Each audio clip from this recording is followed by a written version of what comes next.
there, it's Natasha, and thank you so much for joining me today. I am excited to try out stenciling on some black cardstock, and I have been wanting to do this for a little while, so today is the day, and using some Hero Arts Pigment white unicorn ink is the key here. So you need to basically put down a layer of this first, which enables us to color on top. So I'm starting off here with some black paper and I'm popping a stencil down over top. I'm using some mint tape, which is just a really low tack tape, which has the perfect amount of stick. I've talked about this so much.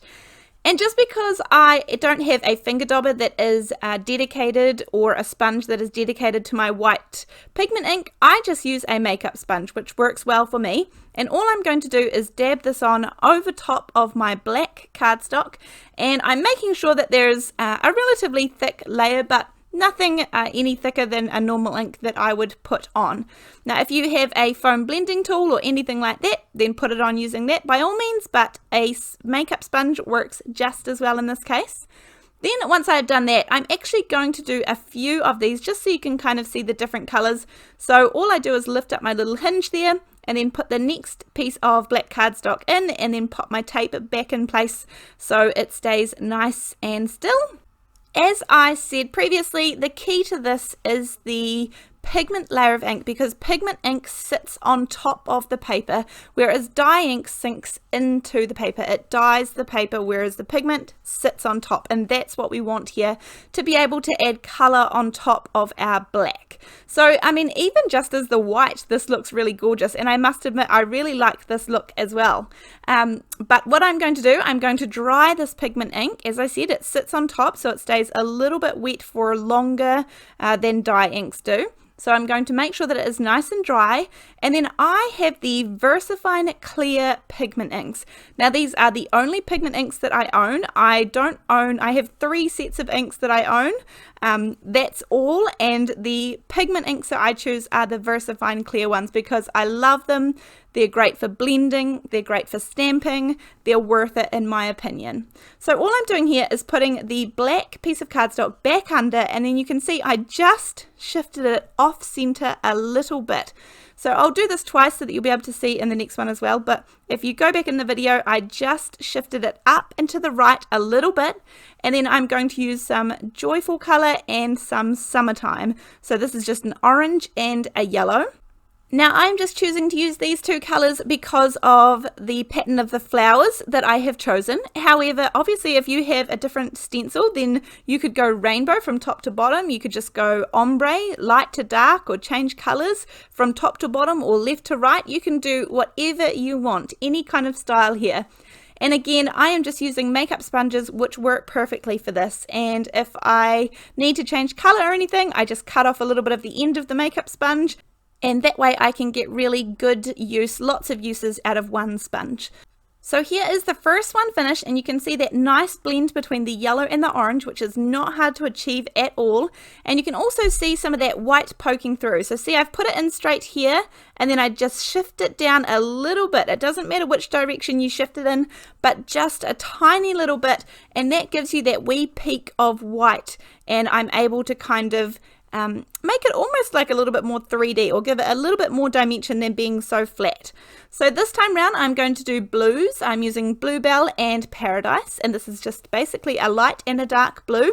I've cut the ends off my sponges so I can use them in the different colors, and then I'm doing the light blue in the center of the flowers, and I'll do the dark blue around the outside.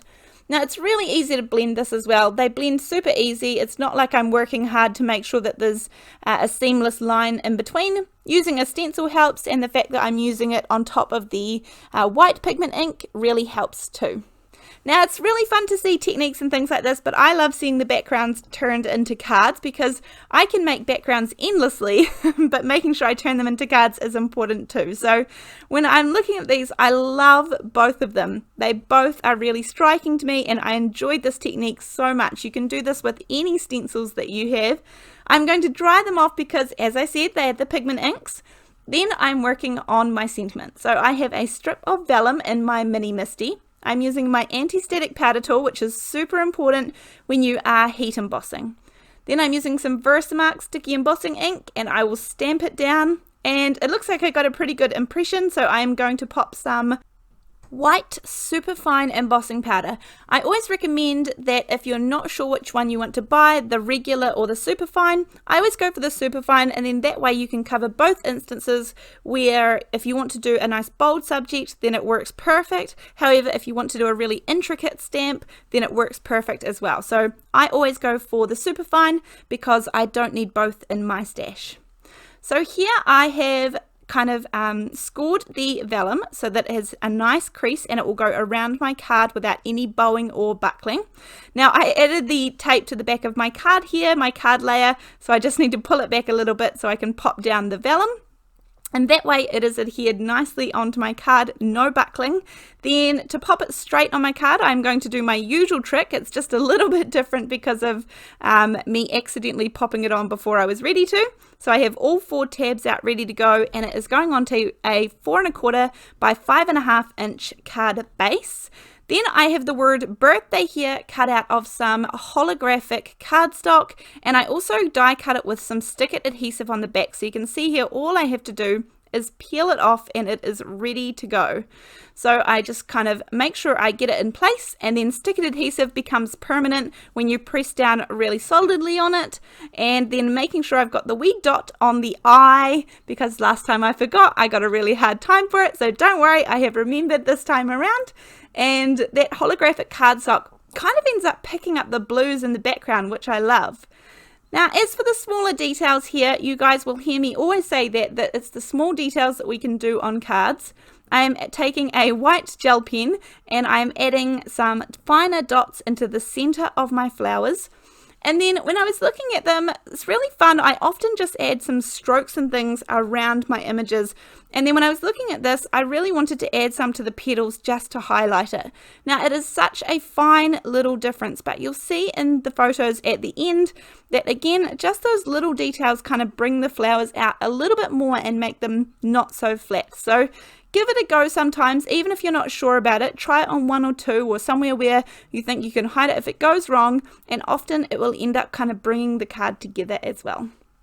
Then I'll add some little glitter dots just here and there around the place, and that will be my card finished for today. I hope that you give this stenciling over black cardstock a go. It is a super fun technique, and I am going to go crazy with this one and have lots of fun. Thank you so much, and I look forward to seeing you in the next video. Bye!